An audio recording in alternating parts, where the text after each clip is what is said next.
Tennessee State first-year head coach Reggie Barlow this week hosting North Carolina A&T. Coach, thoughts about that game as you open your coaching career with the Big Blue?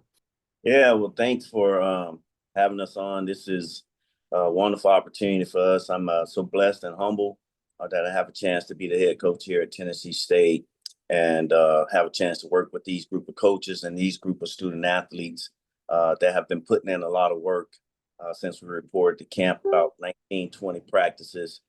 So just excited that these guys get a chance to go out and show their stuff and compete against really good North Carolina A&T team. That program has had a lot of success, won a lot of championships over the years. Didn't matter who the coach was. They always had good teams, played well. And that's what we'll be expecting from this team this year. Thanks, Coach. We'll go to some questions. And I know Mike Organ has one to start. So, Mike Organ, go ahead with your question. Coach, you had to bring in a lot of new players. The program lost a lot of players from last year. Do you feel like, and I don't want it to be a cliche, but has this team come together? Has it gelled yet? Because it had a long way to go. Yeah, it's a work in progress. I mean, I think over the years that I've coached, there's been times where those teams aren't gel to come together as tight and as close. It may be the third week as they go through some adversity together and be able to overcome that adversity. But this is a good group of guys. They care about each other. They work hard. They respect coaching, and they've really bought into the things that we're trying to do here at Tennessee State. So obviously, we'll continue to get closer and develop as we play games and as we continue to go through these practices. And my other big question is obviously the quarterback situation, big question mark there. Have you settled on a starter? Will it be Palmer? And if so, tell me how he fits into your offense. Yeah, Palmer is a smart kid. We're happy to have him here. He's been competing and doing some really good things for us. And, it's about making the offense fit to the skill set of the quarterback and other players on our team. So we know what he brings to the table. He's has a strong arm. He's a very smart quarterback, can get you in the right plays, has enough athletic ability to escape and, keep plays alive. So we're happy with his progress, and we're happy with Byron McNair progress and McQuarrie. So we have three guys that have been competing in camp, have done a good job of managing the offense, and looking forward to those guys being able to go out this week and compete some more, and of course get the keys to carry Big Blue in our first game. But will Palmer be the starter? Have you decided on that? Yeah, I think Coach Harris and I we've been talking about really Palmer and McNair. We actually have a meeting after this right here to kind of discuss that even further on whether or not we want to just say, hey, let's name a guy, or if we want to let these guys kind of get some series in this game and kind of make it the decision based on that. Have you had so you're just saying it could be a one-game situation where they both get to see action and then decide after that? You're not talking about two quarterbacks.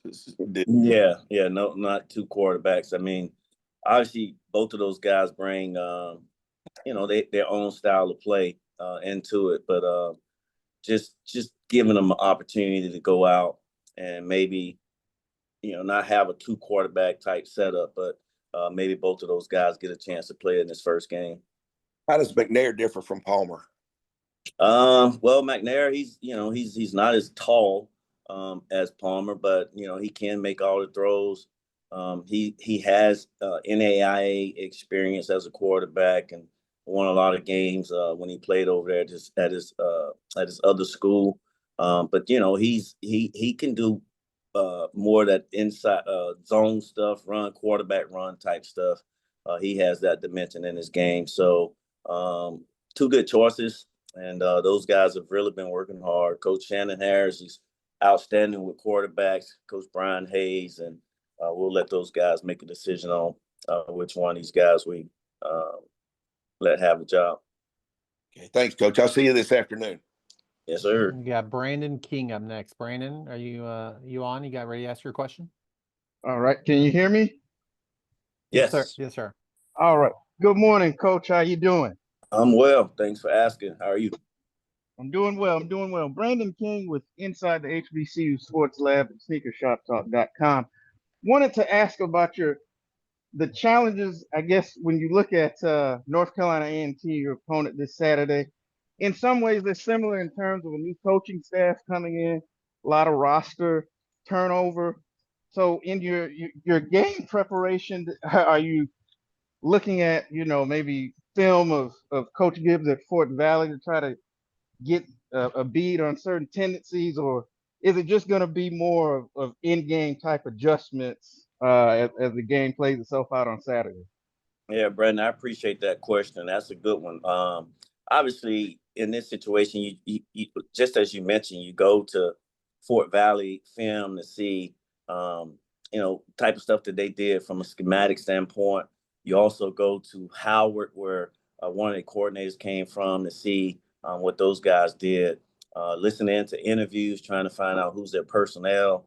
So we've been able to pick up a lot of information on North Carolina A&T and personnel and that type of stuff. Our assistant coaches have done a great job of compiling a lot of information, following these guys from all the way back when he was coaching at Grambling. So there's a lot of information that's able to be gained, but you got to go and do your homework. You got to go and find it. And as you mentioned, the game is about adjustments anyway. So we're talking about our first few series, just seeing and eyeing what they do. And then, of course, being able to go and make the adjustments as coordinators and as a head coach. And I trust our guys. We got Greg Williams, we got Shannon Harris and Toriana Morgan. These guys have done it for a long time. So the name of the game is adjustments. And obviously, we'll have to make some, I'm sure. Absolutely. And thanks for the insight, Coach. Good Yes, luck sir. this weekend. Thank you.